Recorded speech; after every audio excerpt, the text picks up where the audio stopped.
That's it. Go comatose for me, baby. You shut your mouth when you're talking to me. Hold it. This is getting confusing. You didn't always hate each other. There had to be some nice moments during the courtship, maybe. Welcome back to Thinking Critical. This is Wes. You're going to get a double dose of Eric Breen this week. Actually, it's going to be a triple dose because you're going to get a top 10 Marvel video later in the week. But tomorrow we've got an interesting conversation that'll be popping up first thing. But today I wanted to talk to you about this issue with Ninjak. Eric, you know that I'm a big fan of Valiant Comics. Specifically, it was Ninja K during the reboot. It sounds like they're taking off the hype and it's going to be Ninjak again. Javier Pulido is going to be the artist. He's done some big 2 work before. There's been some criticism of that art, and I don't know, you can't criticize anything anymore. And here to talk with me about that is the voice of the voiceless, the man of the people, the man so cool they call him the Breen. Eric Breen, how you doing? I'm doing well. Have you seen this art from Javier Pulido? I did a video on this, I think it was almost a year ago when they initially announced this title. I made fun of the art then. It still looks atrocious. What is your take? It's not good. It's very simplistic, but not in a good way. It just seems like it looks like the kind of thing that somebody would have brought to a convention 30 years ago and had the artist pat him on the head and say, keep trying, little slugger. Someday maybe you'll get to do a book just like me. Yeah, it's not very advanced. And specifically, Ninja K has had some very good artists in the past.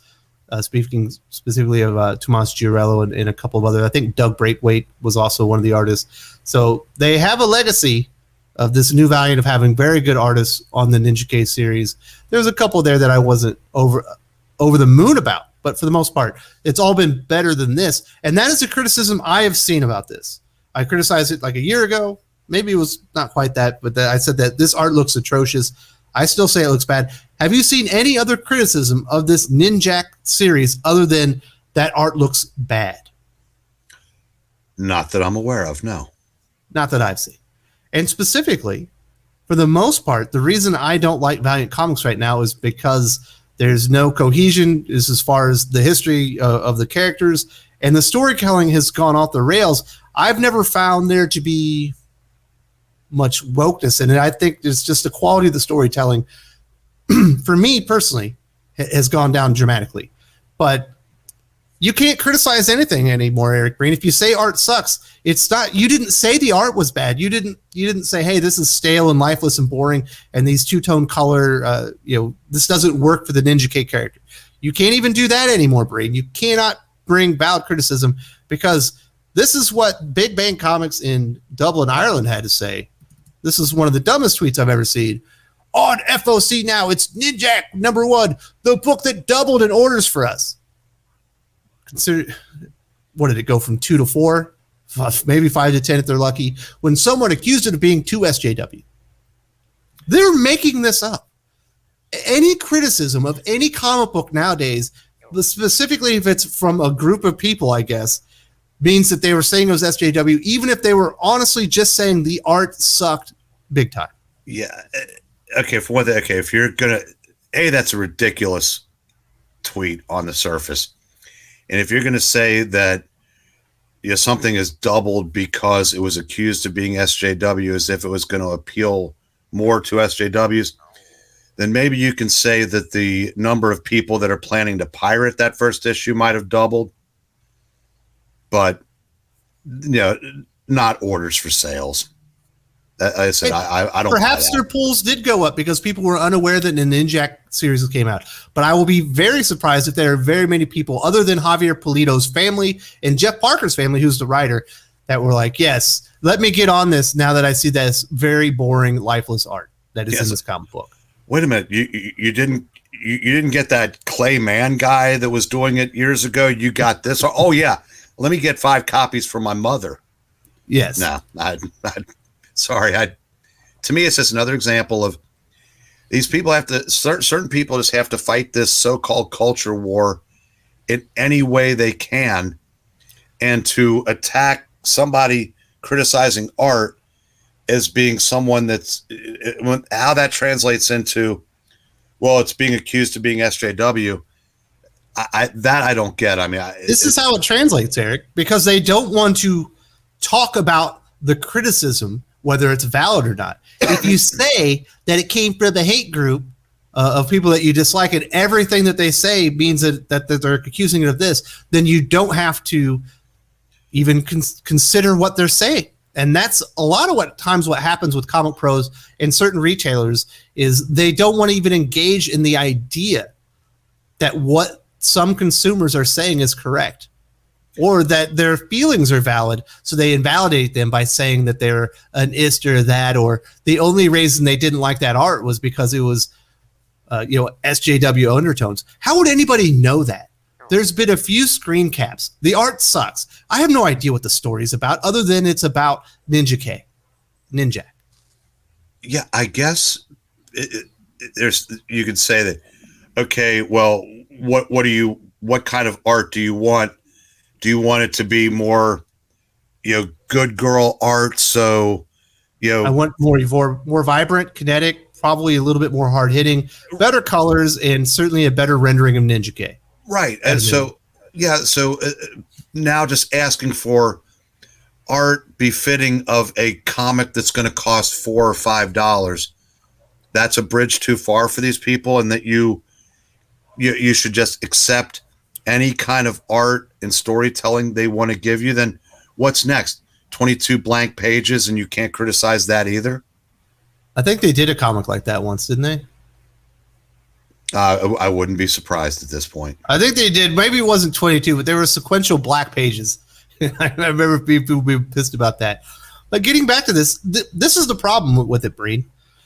The entire industry, the creators, the publishers, even the retailers are such pissant, I don't know, how would you put it, panty waist babies that they can handle no criticism at all. So they don't look to see whether it's valid, what the criticism is about. They only look to undercut it and basically say that it wasn't valid to begin with, so I don't even have to consider anything that any customer that's actually paying me money could ever say that might not be glowing praise for the work that's been put out. Well, this is the result of people now being in positions of power who grew up being told that they're special.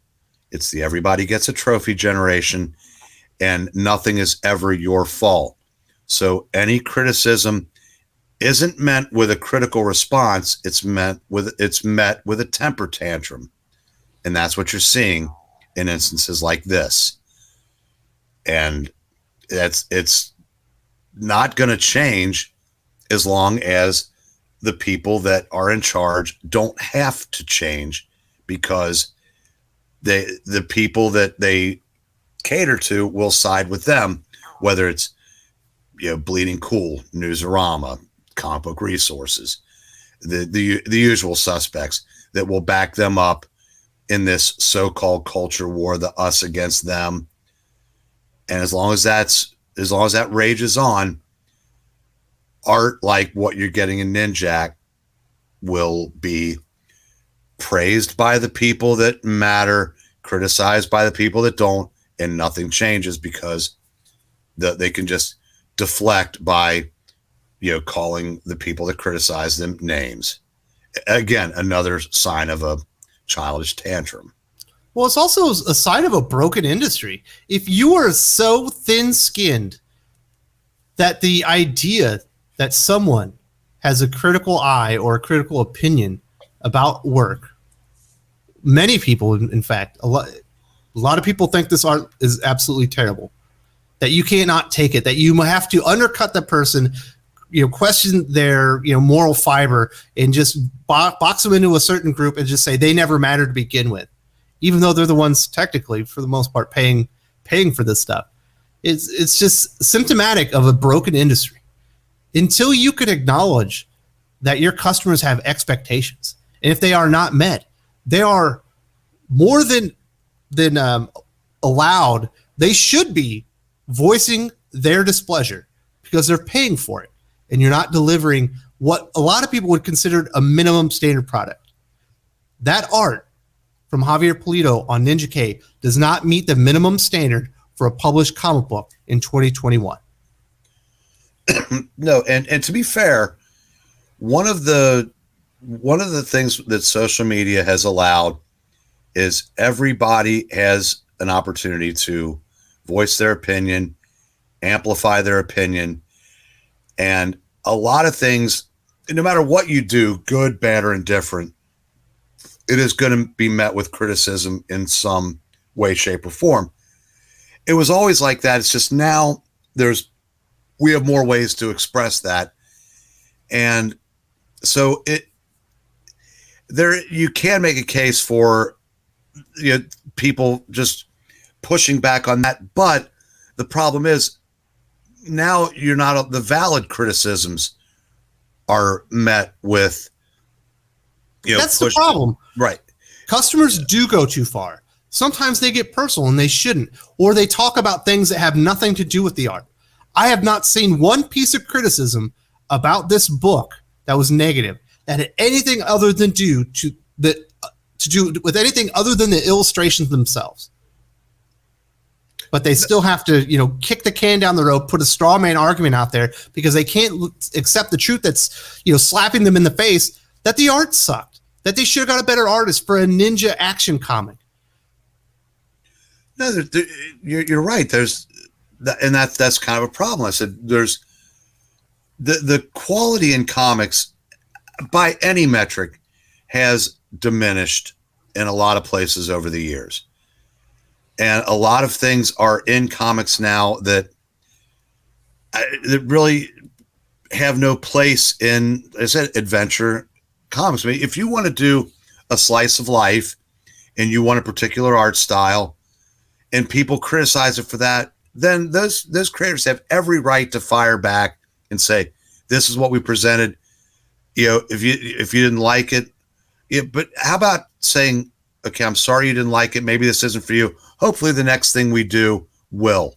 But it's not like that anymore. It's like, oh, you're only saying that because you're this, you're that. You criticize this art because you voted for Trump.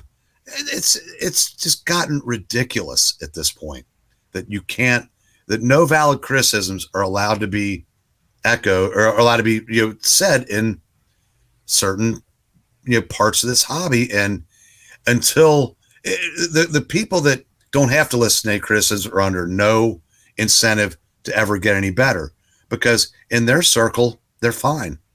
Hey, listen, Eric Larson, you want to know why your industry is folding up and they might just go back to printing only back issues instead of making new material? It's because of art like this that absolutely sucks. And then, quite frankly, Eric Larson, it's because of your Savage Dragon, which no one buys because it's become, I don't even want to talk about it. It's just it's a porn comic. People don't buy comic books for that stuff, or at least not large amounts of people. And they want to kick the blame and put it on everything else. Well, it's piracy. Listen, if everyone who pirated issues of Savage Dragon were told you can no longer pirate, they would not pay for it because in their minds it's not worth the money. And this comic with that art is not worth the money. It's their damn fault, but they can never acknowledge their place in any of this. It's always the customer's fault, never their own. Now, somewhere in a conference room, somebody might be deciding, well, we had no choice because we don't sell enough comics to hire that better quality artist. And then the question would be, well, how do we get to that point? At what point did you start cutting corners? And you want to know how Valiant got to that point? They hired Heather Ontos and a few other staffers that brought in there and used their contacts. The entire line went to crap. They only had a couple of decent creators, Dan Abnett on Rye. You had Tim Seeley and Brett Booth on the Bloodshot series, and everything else was complete garbage. Valiant Comics was no longer the place for up-and-coming writers and artists to get their big break. It became just a breeding ground for never-words in the industry that got it a chance at Marvel or another big publisher, never made it because they weren't good enough, but they were always going to be good enough for Valiant Comics because maybe the right people didn't like them along with Heather Ontos. The entire brand went to crap, and their sales have tanked over the last 2 or 3 years. And even though she's gone, you're still seeing the remnants of what she did and the other hires that happened at Valiant. And that's a problem because every company knows how they can increase sales. They're not going to do it because they're too committed to this battle of ideologies. And this isn't even outside. This is bad art. Well, exactly. But it speaks to a larger issue that they lump that in with that same culture wars. They know if they did things a different way, they would get a hell of a lot more sales. Listen. But in their mind, it would be getting sales from the wrong people, and they're not willing to do that. So this is just a symptom of that disease. I don't know that no one's buying that art because it sucks.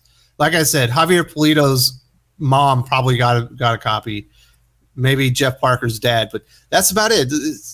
There's an expectation that if you're going to be delivering an action comic book, there's a minimum standard, and this doesn't meet it. But you, like I said, you can't criticize it. You're always just going to get lumped in with some hate group or something, and that's just it's too bad because the industry will never heal itself, Breed, unless they can acknowledge that they aren't delivering what their customers expect, and something that's worth the money that they're paying. You got to look in the mirror sometime. They soon enough, they probably will be delivering what their customers expect because there aren't going to be that many of them left. If you enjoyed this video, please give it a like. I would appreciate it very much. It helps us attract more views for the channel. Subscribe for future commentary, comic book news, and reviews. And don't forget to ring the bell for notifications. If you want to talk comics, movies, and much, much more, you can follow me on Twitter at Wes_from_TC. With that, Salamat Po, and I'm out.